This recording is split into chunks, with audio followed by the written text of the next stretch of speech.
sentado com eles e eles falarem, não, realmente, a família, né, a gente vai ter que acertar, tal. Lá na audiência de conciliação, não, essa terra é minha, né, eu tenho títulos de propriedade, vamos virar, vamos, isso aí, a gente não vai pagar nada, né, se quiser, para encerrar esse assunto, eu vou dar 100 mil reais, né, e encerra isso aí. Aí, só que assim, aí conversa vai, conversa surgiu vem. até sair um valor, né? Só que esqueceram que lá atrás foi desenhado um acordo, né? Justamente. Ou seja, mudou de Não, ideia agora tem direito, né? Agora mudou, né? Dá água pro vinho, justamente. né? Vamos fazer um acordo lá? Não, agora olha, 100 mil aí para resolver. Como que eles fazem um acordo, né? Lá em 2018. E antes disso mesmo, eles vão adquirindo direitos hereditários da família. É outro reconhecimento que não era deles, né? Para comprar de novo, né? Se é meu, eu vou comprar deles. Então assim, aí não foi. Na audiência, o juiz começou a pressionar a nossa parte, a parte deles também, né? Mas começou a pressionar a nossa parte, falando sobre a aquisição por acessão, porque eles investiram muito na terra, né? Plantaram um cafezal irrigado, então olha, pode ser que vocês não tenham nada também, né? O juiz fez isso. Eu falei, meu Deus do céu. Eles plantaram lá sabendo que não era deles. Não foi de boa fé. Não foi de boa fé. Não Não foi foi. de boa fé. E não existe aquisição de propriedade por acessão de má fé. Não existe. Assim, na minha concepção. Aí o juiz, mas forçava. Pode ser que vocês não tenham direito a nada, viu? Olha só. Ó a sementinha do mal para te forçar um acordo. É. Tá parecendo uma juíza aqui no Ipiranga, do Juizado Especial Civil. Tudo que você manda lá, ela fala que não serve, se livra do processo. Tem uns juízes que não trabalham, né? Enfim, logicamente, não teve acordo, né? A gente pediu prosseguimento, né, do cumprimento de sentença. Aí, antes da audiência, ele suspendeu esses 30 dias que ele tinha dado para desocupação para marcar a audiência, né? Para marcar essa audiência de conciliação. Aí, depois da audiência, a gente pediu a suspensão, quer dizer, a gente pediu o prosseguimento, né? Do cumprimento de sentença nos modos da decisão dele, né, de desocupação e missão na posse. Beleza. Aí ele foi julgar a exceção de pré-executividade sexta-feira. Aí ele vem aqui falando que, né, que a gente ajuizou o cumprimento de sentença e a parte executada opôs exceção de pré-executividade, alegando isso. Tá. E eu impugnei a exceção, doutor, nesses termos aqui, ó. Né? Cadê? Não, tô no errado aqui. Só para você ver, né? Eu impugnei, né? Que eles falaram que não tinha título executivo, né? Não tinha título executivo, não tinha como cumprir nada. Aí eu falei, né, nas ações eu falei assim, ó, existe título executivo judicial, né? Nas ações de divisão, a sentença, mesmo que não declare expressamente o direito à emissão, tem implícita força de condenar os litigantes a entregar reciprocamente as parcelas de imóvel a quem a sentença adjudicou, né? Desde, é claro, que já não estejam em seu poder. Ou seja, existe sim um título judicial. Existe sim um título judicial líquido e certo, que é o quinhão para tal família. As cartas de sentença demonstram isso.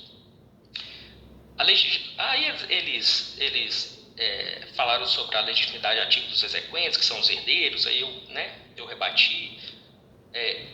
Aí eu falei, gente, limites da coisa julgada, né? Então, assim, uso capião, a gente não tem que discutir agora. Direito de posse e propriedade, agora, isso já foi discutido, né?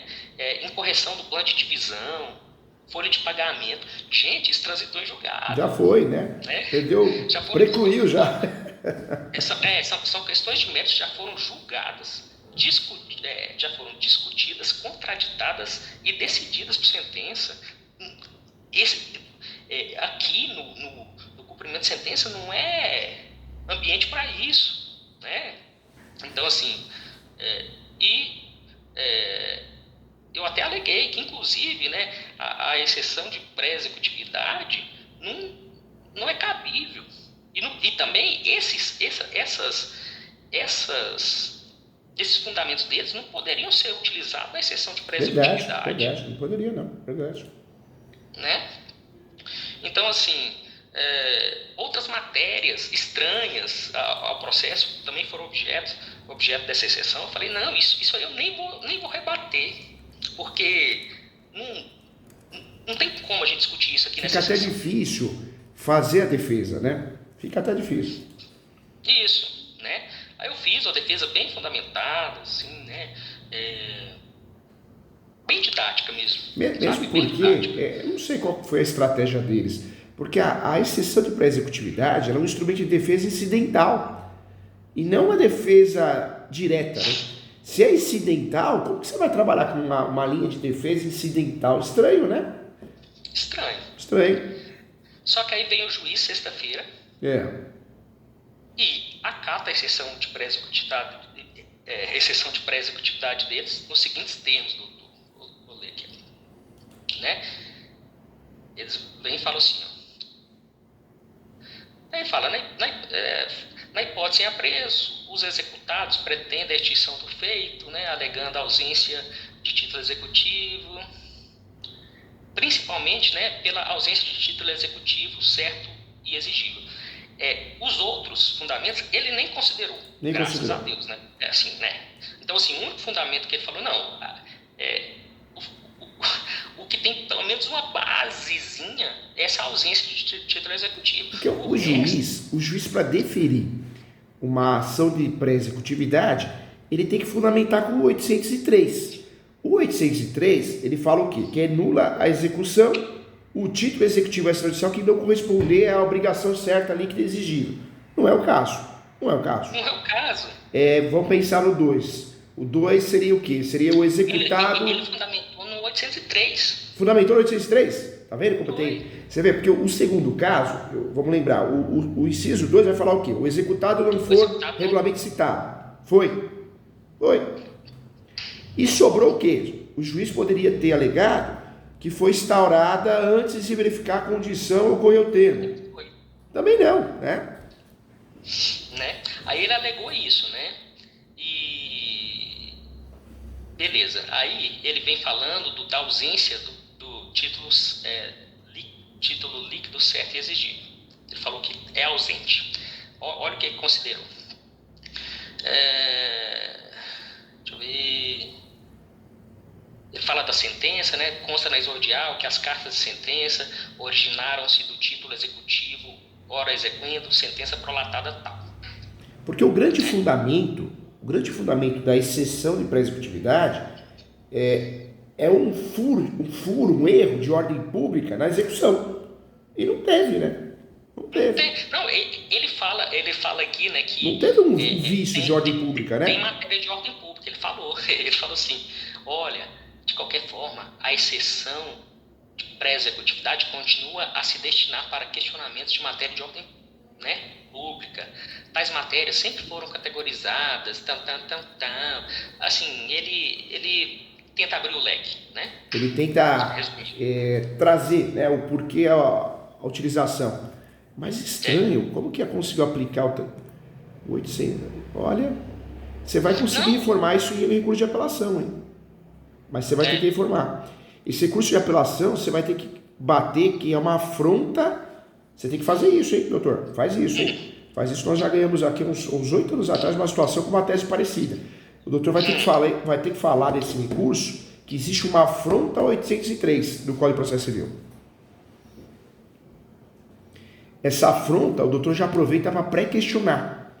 O doutor já vai... Porque acho que não vai dar errado o recurso de apelação, vai resolver. Mas se der errado, o doutor já pré-questionou para recurso especial extraordinário. Entendeu? Certo. O doutor vai ter que bater o quê? Que existe uma afronta ao artigo 803 e a situação não é de vício de ordem pública na execução. Não existe nenhum vício de ordem pública na execução.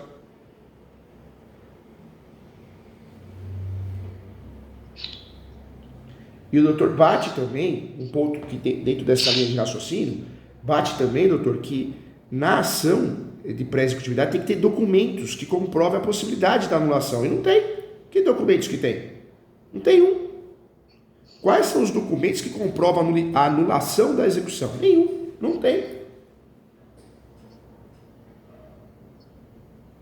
Ou seja, a grande tese nossa é a afronta ao artigo, claramente, não existe um vício de ordem pública, não existe, e não existe documentos que provem essa nulidade. Né?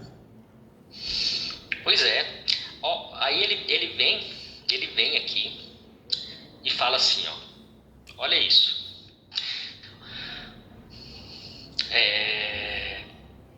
O doutor pode falar também, e deve falar, viu, doutor? Uma dica importante, até estava falando isso no mestrado para os alunos. O artigo 525 do novo CPC, o doutor fala que a ordem, qualquer possibilidade qualquer fundamentação dessa ação tinha que ser discutido no 525 do novo CPC, e não em execução, em pré-executividade, entendeu, doutor?